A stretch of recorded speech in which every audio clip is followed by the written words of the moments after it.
C'est quoi ton avis là-dessus sur le rallye aujourd'hui et l'image qu'il dégage auprès des fans? Il y a beaucoup de choses. Il y a aussi le fait que c'est du sport auto. Il y a beaucoup de gens qui le voient comme un sport polluant, même si au final c'est un sport de recherche. Aujourd'hui, Il ouais, faut vous savoir êtes aussi que déjà on est hybride, on est quand même plus électrique. On n'arrive pas à être 100% électrique en rallye parce qu'en fait on fait ce que les gens font tous les jours. On conduit, on fait de la route et parfois l'électrique n'est pas encore hyper au point pour pouvoir faire des longues distances. autant. Et nous on fait des longues distances toute la journée. Donc l'hybride c'est très bien, on arrive à rouler en électrique dans les villages, dans les parcs, etc.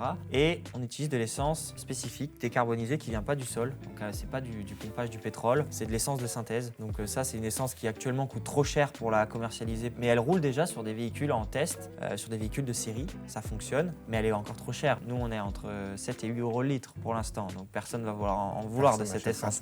Mais en tout cas c'est un moteur de recherche pour cette essence. Et donc il y a ce phénomène-là que les gens ne se rendent pas forcément compte. Il y a aussi le côté compliqué du rallye, hein. On ferme les routes.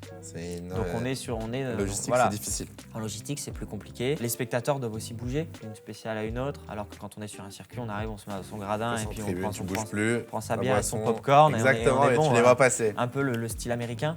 Et après, les spectateurs sont beaucoup aussi espacés. Donc, parfois, on a l'impression qu'il n'y en a pas tant que ça, mais si on les condense tous, ça fait énormément.